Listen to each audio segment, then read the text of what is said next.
All apprentices and delivery staff must wear PPE at all times in an official workshop. Note that these practical examples are filmed in a teaching environment.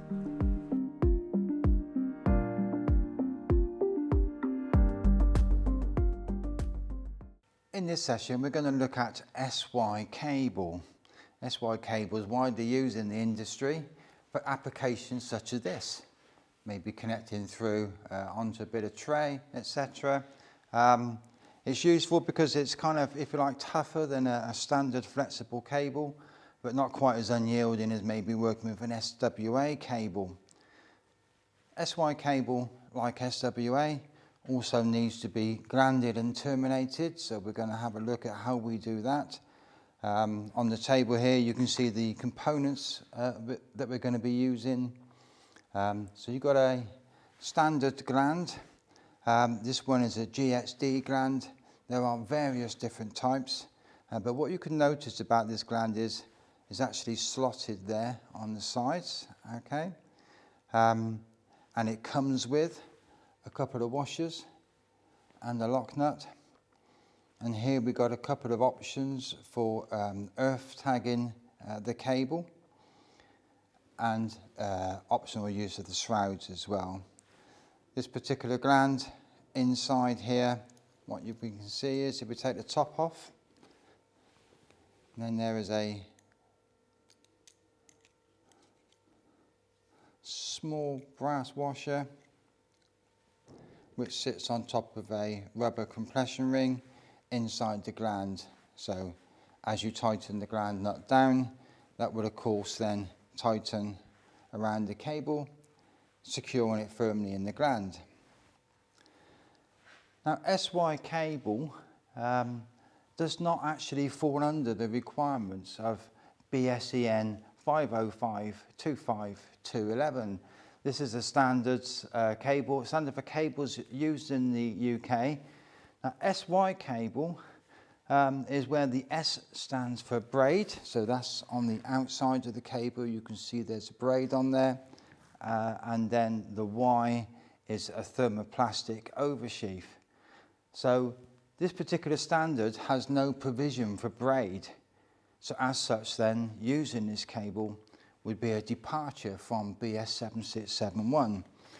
So when testing or when completing certification for an installation, it does need to be noted on the certification that SY cable is used and where it's used under the departures from BS 7671. When working with SY cable, making off a termination, obviously the first thing we need to decide is how much of the cable we need to strip away for our terminations. So if I was terminating for this connection here, where the gland is, I'd probably allow about so much, which should be enough then to comfortably make my terminations. So that's where I need my gland to end, just on there. So when it's terminated, the gland will sit on the cable about so.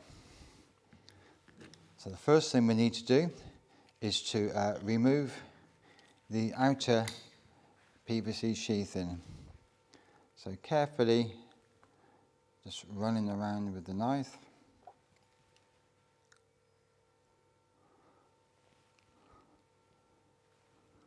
And then just making sure that's taken away from there, good.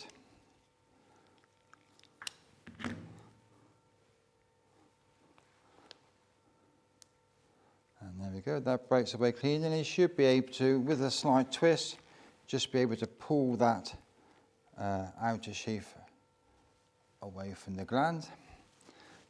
And now you can see the braiding that sits over the top.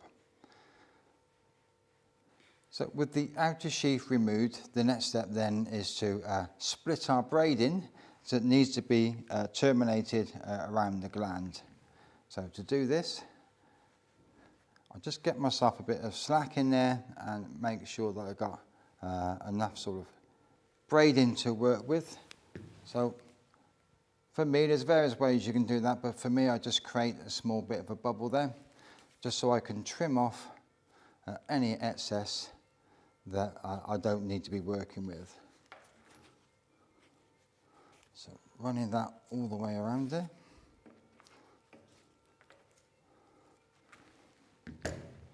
Okay, so we don't need to be working with that much. So what I need to do now is to part this braiding across the cable, so I'm left with two separate strands that I can then bring out on either side of the slots on the gland. You can do this whatever way is comfortable for you really. What I prefer to do is just with a bradawl or a terminal screwdriver and just comb that through and just gradually separating them. What you can probably see is I've come just sort of 2 or 3 down and just slide that through just so it goes nice and easily. You want to try and make sure you're not fighting with the braiding, pulling it too hard or find yourself sawing through, because if it snags up, it binds up and it comes knotted, it becomes very difficult to work with. So we just need to run that right the way down to the end. So with the braiding separated, you want to try and get sort of equal amounts either side, and then we're going to twist these up together to create 2 kind of pigtails either side. Okay, just wind that around.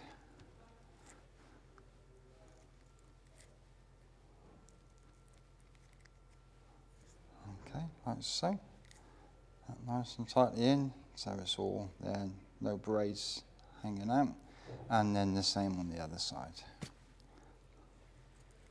Okay, so then here we have then the braiding then made into 2 pigtails equally across either side there of the gland of the cable. Okay, so now we're just going to put our gland on first. Don't forget, of course, you might want to put the shroud on as well, if you've just got one end available to you. Okay, so we're going to put the gland on. So let's just slip that through. You could obviously put this on beforehand as well, just so it's up out the way. Okay, and then you can see here that we've got 2 washers coming with the gland. Now we need 1 washer to be on one side of these split braiding, sitting on the gland like so, and then put the gland through there so that it sits comfortably on there. Okay. The next thing we could do is to now just tighten that gland onto the cable. Now it's in the right position, just to kind of stop that moving around too much. Okay, so that's on there just finger tight for now. That will need to be tightened up using the spanners afterwards, but just to hold it in position, that's on there. So now we've got that sat on there through the washers. Now what we need to do is to get this braiding wrapped around the gland, and then the other washer on top is going to clamp on.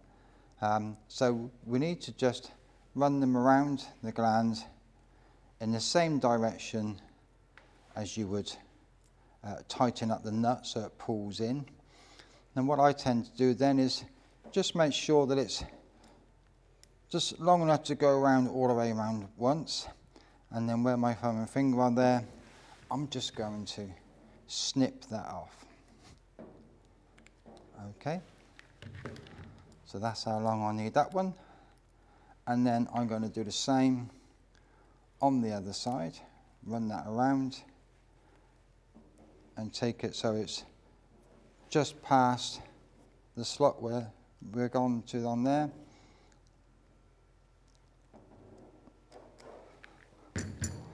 And that's that off there. Okay, so now these are long enough, I'm just going to take the first one, and what I'm going to do, I'm just going to run that around, and with a little bit over, I'm just going to pop that back into the slot. Okay, just fold that in there, just fold it back on itself out of the way. That holds that in nicely. Okay, now what you can see there, just while I've got one on, is that the braiding could quite easily just sit within the thread of the gland. And the danger then, of course, is that the top washer, when it's on, will just slide straight over the top of it.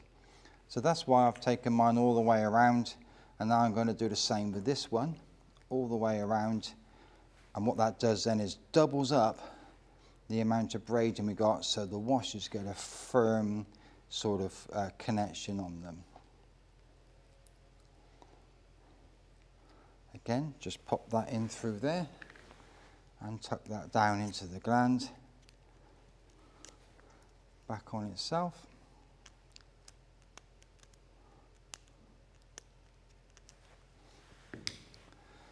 So there now we can see we've got a good amount of braid in there sat between to get a nice firm connection on. We're looking for a good earth connection on there. So the next washer goes on top.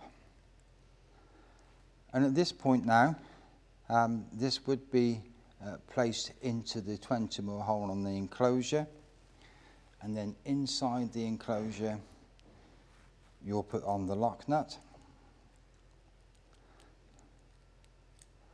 And then that will tighten on. Okay, so obviously that's inside the enclosure. So if we take a look at our motor termination, so on here, obviously the lock nut's on the inside, the washer's on the outside, and then that compresses in, giving us a nice secure fits in.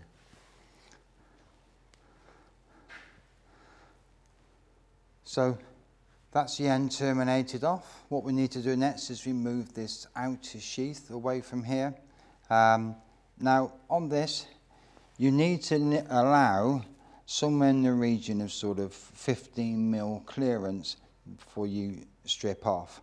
The role of this sheath in here is to protect the conductors, the insulation on the conductors from the edge of the gland, so you shouldn't be able to touch the insulated part of the conductor on the edge of the gland. So about 15mm, 10 to 15mm. And again, carefully with the knife, just run that around.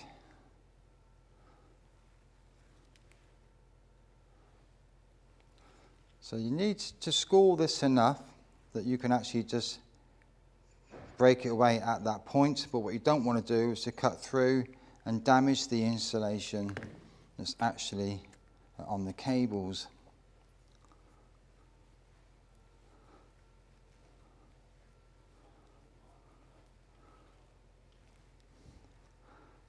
So it should just work that away from there.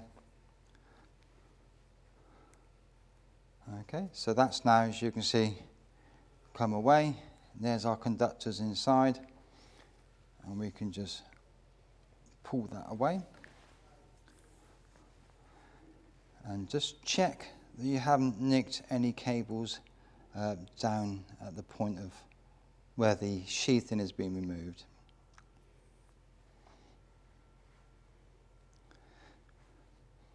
Okay, that's looking good to me. So there you have the gland terminated. You will, of course, use some spanners and tighten that then up so that it can't be removed. Okay, by definition, a tight should mean that you should not be able to undo the gland just with the use of your fingers. It needs to be done with the use of a tool. Okay, so there's the gland terminated. As you can see with this SY cable, all of the conductors are actually black, and if you look closely, you'll see that they're numbered. This one is number 1, and this one is number 3. So hopefully, yes, good, that one's number 2. So they're numbered 1, 2, and 3, so you don't need to do a continuity check either end to see which is which. However, you would, of course, have to identify the conductors appropriate to their use and in line with BS 7671.